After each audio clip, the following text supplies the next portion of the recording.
이슈 분석 시간입니다. 미중 무역전쟁 휴전 국면이 화웨이 사태로 급냉하면서 애플 제품 수익 중단으로까지 일파만파로 커지고 있습니다. 간밤 뉴욕 증시는 중국의 미국산 자동차에 대한 수입 관세 인하에 착수했다는 소식이 긍정적으로 작용했습니다. 화웨이 사태와 미중 무역 협상 진행 상황, 또 브렉시트 표결 연기와 관련해 알아보는 시간 갖겠습니다. 미중산업경제연구소 조용찬 소장과 함께합니다. 소장님 어서 오십시오. 예, 안녕하십니까. 네. 가까스로 재개 국면에 접었던 미중 무역 협상이 화웨이 사태로 좀 발목이 다시 잡히는 형국인 것 같습니다. 먼저 화웨이가 어떤 기업이고 미국이 이렇게 좀 경계감을 드러내며 그 멍한저우 부회장이죠. 어떤 인물인지 좀 소개해 주시죠. 네, 멍한저우 부회장 같은 경우에는 올해 부회장으로 승진했던 사람인데요. 예. 회사 내에서는 아버지 그 회장에 못지않게 실세로 지금 통하고 있습니다. 멍 씨와 그 런정페이 같은 경우에는 성이 서로 다른데요. 아무래도 어머니로부터 성을 물려받은 것으로 보이시고요.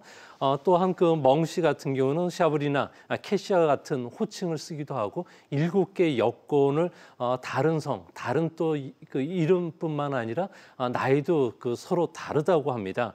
특히 화웨이 창업자 런정페이의 자녀들도 현재 그 화웨이에서 일을 하지만 경영에는 직접 참여를 하지 않고 있는데요. 이 때문에 멍한저우 같은 경우는 미래 유력한 후계자로 보여지고요. 또 중국 정부의 승인 없이 부회장까지 승진을 할 수 없었다는 점에서는 아무래도 중국 정부가 확실히 밀어주는 것으로 보여집니다.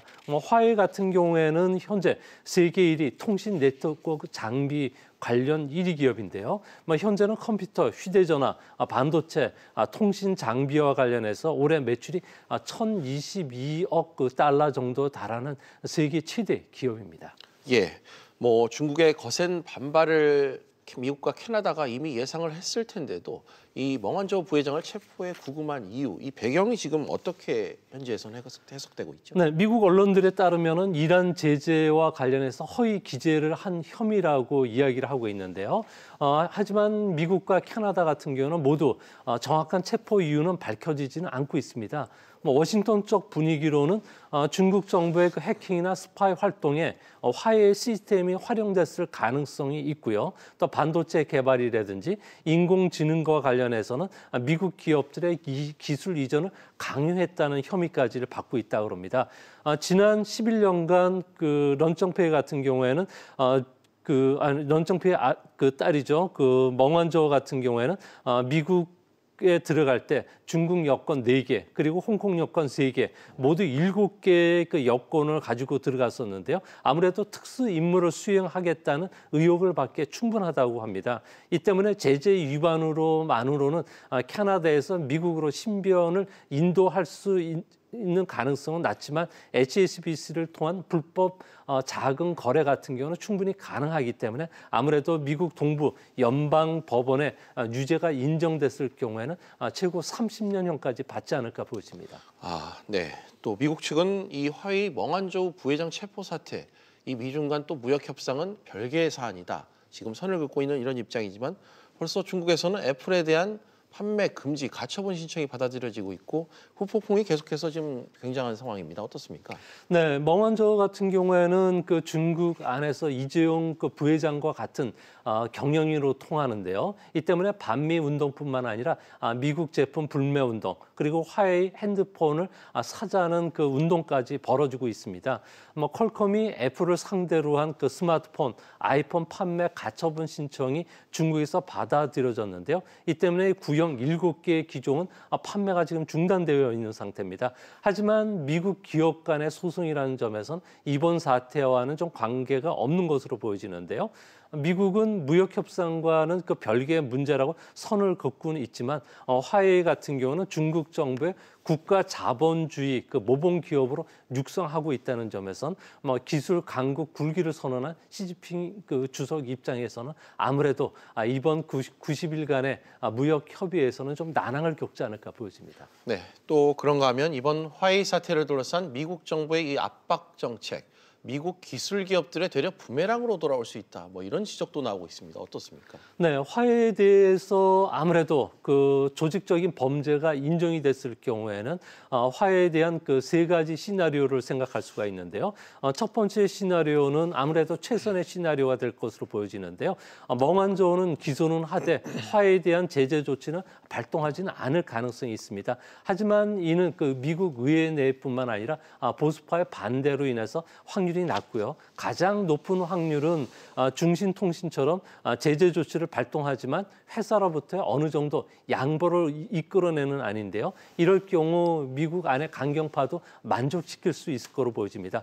가장 세계 경제에 안 좋은 시나리오는 미국도 그 상황 경제적 피해를 감수하면서 화해에 대한 제재를 발동하는 경우인데요. 이렇게 됐을 경우에는 서로 양쪽이 시간이 지날수록 커다란 피해를 입지 않을까 보여집니다. 네, 또 하나 중요한 부분이 이번 사태로 앞서 언급하신 이 중신통신 GTE라 그러죠.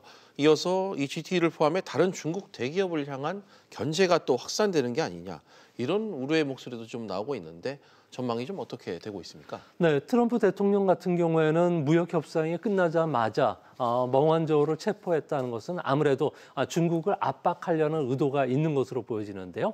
트럼프 대통령은 첨단 기술을 둘러싼 패권 다툼에는 임시 휴전이 없다는 것을 분명히 보여준 사건으로 보여집니다. 이제 무역 전쟁, 더 나아가서 국가 정보망뿐만 아니라 군사력을 크게 좌우하는 5G 개발을 둘러싼 디지털 패권이 이제 타협 없이 또 그 끌려다니지 않을 뿐만 아니라 전면전도 불사하겠다는 미국의 의도로 보여지는데요. 이 때문에 중국에 대한 반도체에 대한 제재가 지금 시작된 이후에 앞으로는 AI 그리고 로봇, 사물 인터넷, 자율주행 자동차와 같은 첨단 기술 분야와 관련된 국제 표준을 둘러싸고 미중 관계는 아무래도 첨예하게 대립될 가능성이 크지 않을까 보여집니다. 네, 뭐 단순히 견제에서 끝날지 아니면 확전 양상을 보일지 상당히 좀 관심이 높은 사안인 것 같은데 이 무역 문제로 큰 타격을 받게 될 가능성 좀 없을까요?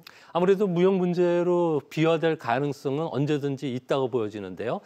미국 같은 경우는 서방 국가들에 대해서 중국산 통신 장비뿐만 아니라 화웨이 핸드폰을 사용하지 말라고 지금 요청을 하고 있습니다. 미국 같은 경우에는 중국산 핸드폰이나 컴퓨터에 스파이 칩을 설치할 수 있을 뿐만 아니라 5G 네트워크 장비 백도어라든지 감시 프로그램을 삽입시켰다는 이야기들을 흘리고 있고요. 또 의도적으로 사이버 공격의 취약점을 숨겨왔다고 이야기를 하고 있습니다.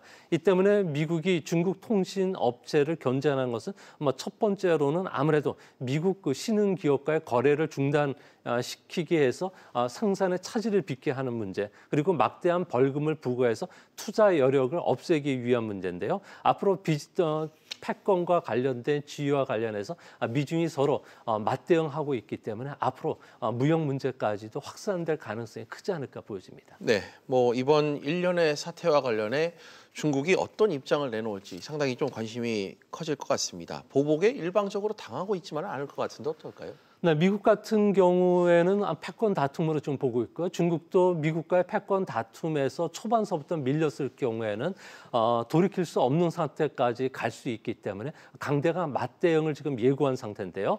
이 때문에 멍한저우 부회장의 그 신변이 미국으로 인도가 됐을 경우에는 중국 내 미국 IT 기업에 대한 반독점 조사가 강화될 것으로 보여지고요. 현재 조사가 마친 반도체 회사의 마이크론에 대해서는 막대한 벌금이 부과될 가능성이 큽니다.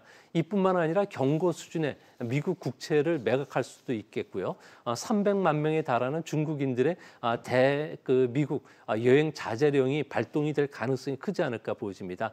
또 한 가지는 수입 검사를 강화시키면서 시진핑 주석이 미국에 약속했던 돼지고기라든지 자동차, 농산물과 관련해서는 엄격한 수입 통관 절차를 거치게 할 가능성이 있기 때문에 비관세 장벽을 통한 견제도 커질 가능성이 있어 보입니다. 네, 이번엔 또 브렉시트 관련 소식도 짚어보겠습니다. 영국의 메이 총리가 지난 11일이었죠. 영국 의회에서 예정돼 있던 브렉시트 합의안 표결을 연기시킨 바가 있습니다. 이 탈퇴안 표결을 연기할 정도로 야당뿐만 아니라 여당도 반발하고 있다 들었는데 좀 배경을 설명해 주시죠. 네, EU 탈퇴안이 통과가 되기 위해서는 아무래도 하원 과반수인 320명이 찬성을 해야 되는데요. 제1야당 노동당뿐만 아니라 집권 보수당 내 강경파들이 한 100명 정도가 된다고 합니다. 강하게 반발하고 있기 때문에 200표 전후로 차이로 부결될 가능성이 높았다고 합니다. EU 탈퇴안에 대한 반대 여론이 높은 것은 아무래도 아일랜드와 EU 단일 시장과의 관세 동맹과 관련해서 잔류하도록 허가하는 문제를 두고서 갈등을 빚고 있는데요. 강경파들은 영국의 주권 문제 그리고 영국을 분단시킨다는 이슈를 들고서 반대를 하고 있다고 합니다. 앞으로 EU 같은 경우는 더 이상 양보 협상안은 없다고 지금 밝혔기 때문에 재협상 가능성은 상당히 없는데요. 이 때문에 EU 탈퇴안 만료 시점인 3월 29일까지 이 문제가 해결되지 않을 경우에는 무질서한 이탈로 가면서 정치적으로 경제적으로 커다란 혼란을 빚어지지 않을까 보여집니다. 네, 만약 영국 의회가 브렉시트 협상안을 승인하지 않았을 경우 이 메이 총리는 불신임을 당할 수 있어서 합의에 없는 탈퇴 위험, 방금 말씀하신 혼란이 좀 불가피하다. 할 것 같다. 뭐 이런 전망이 나오고 있는데 실제로 그럴 가능성이 있습니까? 네, 그럴 가능성이 상당히 높아 보이는데요. 메이 총리 같은 경우에는 아무래도 브렉시트 이후에 EU와의 재협상이 제대로 안 됐을 경우에는 메이 총리는 퇴진 압력을 받게 되고요. 또 내각 해산뿐만 아니라 조기 청손에 따라서 정치권이 상당히 커다란 혼란에 빠질 가능성이 있습니다. 또한 이런 과정 속에서 합의 없는 이탈이 진행이 됐을 경우에는 금융시장이 투자가들로부터 위험 회피 현상들이 뚜렷하게 나타날 가능성이 높은데요. 벌써 파운드화 같은 경우는 1파운드에 1.25달러로 1년 8개월 만에 최저치를 기록했고요.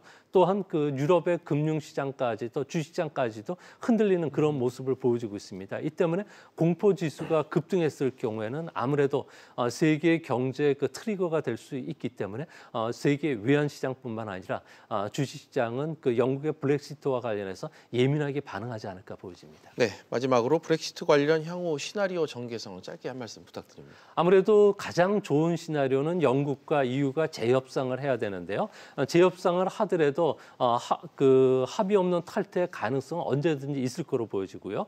또 탈퇴 연기뿐만 아니라 다시 국민 투표에 붙여졌을 경우에는 EU와 3월 말 탈퇴 시기를 연기하는 문제와 관련해서 논의가 될 것으로 보여집니다. 가장 안 좋은 시나리오는 메이 총리에 대한 불신안이 통과되는 문제인데요. 야당 노동당이 이 문제를 거론하고 있기 때문에 실제로 사태까지 일어난다면 영국은 정치적 혼란을 피할 수는 없을 거로 보여집니다. 네, 지금까지 조용찬 위중산업경제연구소장과 이야기 나눠봤습니다. 소장님, 오늘 말씀 고맙습니다.